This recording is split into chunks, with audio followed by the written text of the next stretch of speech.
Hey, what's going on, everyone? Hope you're all doing well and staying healthy during these very crazy times. Today we're going to be working on the S4 again, and we're actually going to be installing new bushings into our diff carrier. So the car still has the stock diff carrier bushings, which have seen about 200,000 miles, and we're going to be replacing them with these upgraded Apikol, however you pronounce that, bushings. So these are their street bushings. These do come in two versions, the street and the race bushing. Definitely didn't want to go for the street version now. I think it might introduce a little too much harshness into the ride, and this is a street car for the most part. So let's get to it.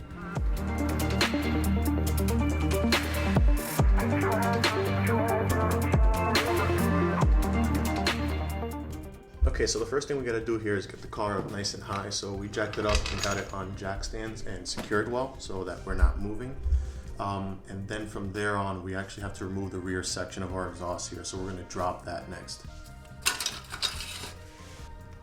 Now that we got the exhaust out, we have to take out two bolts to remove the diff carrier off of the subframe. So what we have to do is remove this bolt here, which you can't see because of my very rusty and soon to be upgraded sway bar, and one all the way on the other side over here. These two are what holds the carrier assembly onto the subframe. From then on, we're actually going to remove these three bolts here, and before we do that and remove these two, we actually have to support the diff with a jack, because we're going to be taking the diff off of the subframe and it'll just be hanging down. You don't want this to fall on you. So we're going to put the jack here to support the diff, remove these two bolts, and then go ahead and remove the three bolts here that are holding the diff onto the carrier.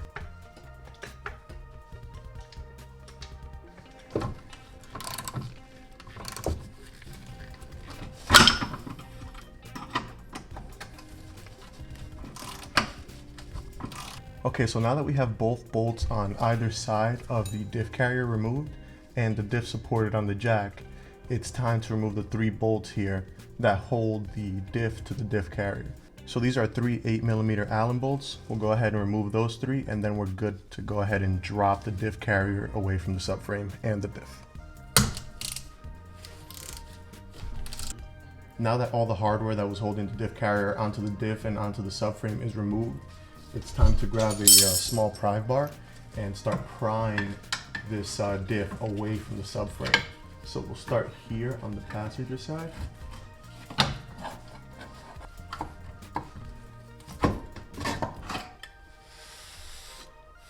And there we go, there's our diff carrier out. Alright, so now that the diff carrier is out, from my understanding, there's two ways of getting these two bushings out. Way number one is to pound them out with a hammer, but there's recommendations on reasons of not to do that, and the biggest one is these castings are very weak and have been known to crack. So if you're going to hit it with a hammer, you have to make sure you really support this well, as to not cause too much stress near the middle section or it will crack. The second way to do it is to actually heat the bushings to a temperature where they start to melt off, because the outsides are made of plastic. So what we're going to do is a combination of both. So we're going to heat these with a heat gun and get them pretty warm, and then try to tap them out with a hammer to see if we don't have to use too much force to get them out. So I got some heat onto the bushing here for about 2 minutes with the heat gun, and after lightly trying to tap it out with a hammer, the whole center of the bushing came out. So that tells you the condition of the bushing I had here. So this was crap, and I'm glad I'm replacing it. But now the outside of the bushing is stuck in here. I'm just going to try to literally pry it out here. So we'll get this pry bar, and we'll start hammering into the side here.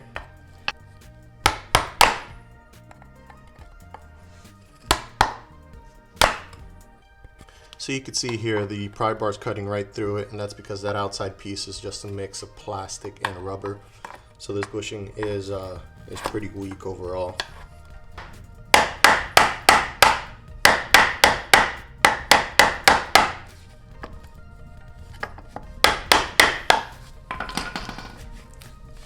And there she goes. I'll go ahead and clean the inside of this with some emery cloth. Get it nice and cleaned up from all this residue, and then we'll install the new bushings in there. Now that we got both old bushings out and we went ahead and just sanded a bit in here to make it all smooth and get rid of some of the corrosion, it is time to install our new bushings.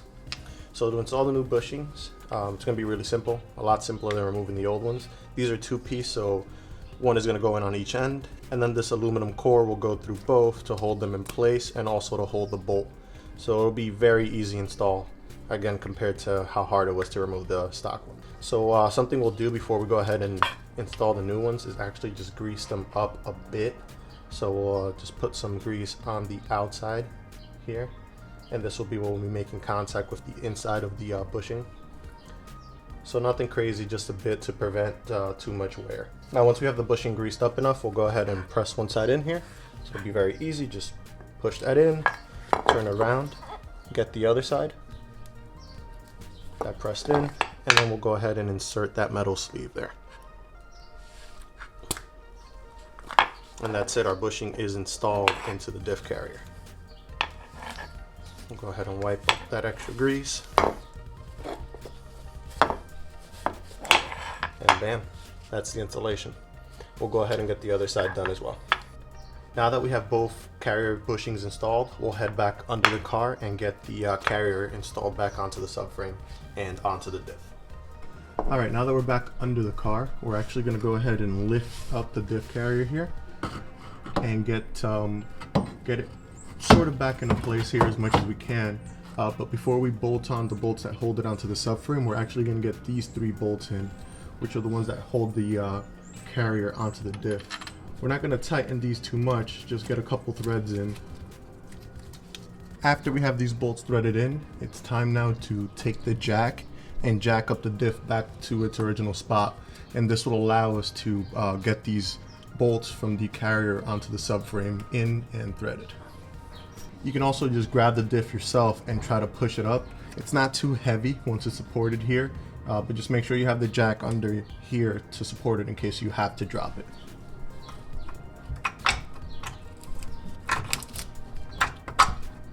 Alright, so I got that bolt through. Now it's time to get the bolt on the other side.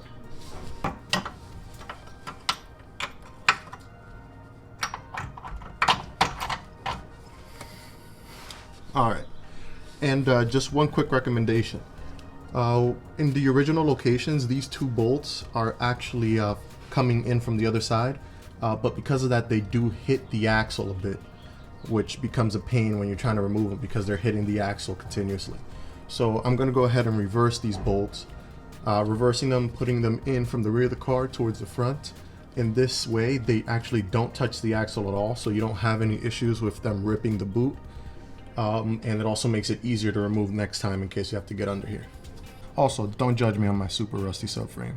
This is a New Jersey car, so it's seen some really harsh winters, and it was never garage kept before I had it. And there is a subframe in the garage that's going in during next winter off season. Okay, after the bolts are through now, it's time to get our washers in and then thread our nuts back in. And again, the same thing on the other side, get our washer in and then thread on our nut here. Alright, now let's get our bolts tightened up.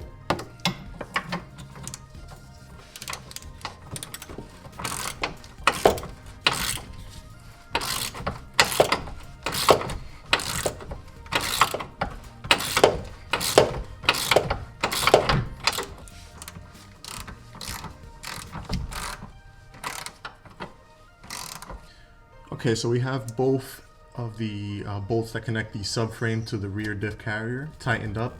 Now we're going to go ahead and tighten up the bolts that hold the diff onto the carrier. Okay, so those 3 are tightened. Now we can go ahead and drop our jack.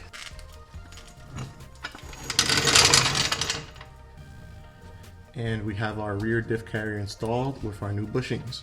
So good to go there. Now let's just put our exhaust on and we're all done with the install. Okay, so after wrestling with my exhaust for the last 20 minutes, we're all done down here and good to go. So let's go take the car for a test drive. Alright, so I just got back from the test drive, but before we get into that, please make sure to drop a like and subscribe to the channel. But now back to the test drive. I was pleasantly surprised by the outcome of switching out the bushings for the rear diff carrier. The car felt great when shifting.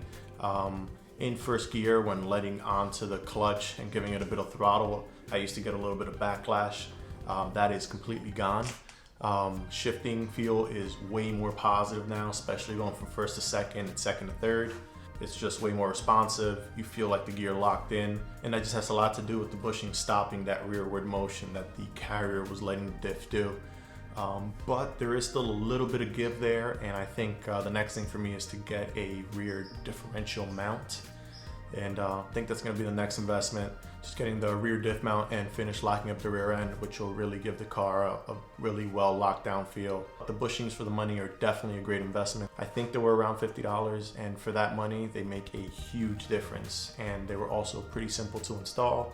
They take a bit of time because of all the things you have to remove, and just be careful overall, but definitely not a difficult install, and 1000% worth the money. So remember to make sure to subscribe and like the video. I'll see you guys in the next one. Peace.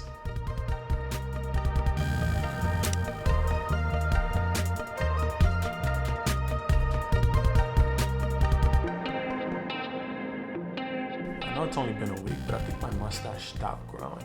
I think it might be a sign to take it off.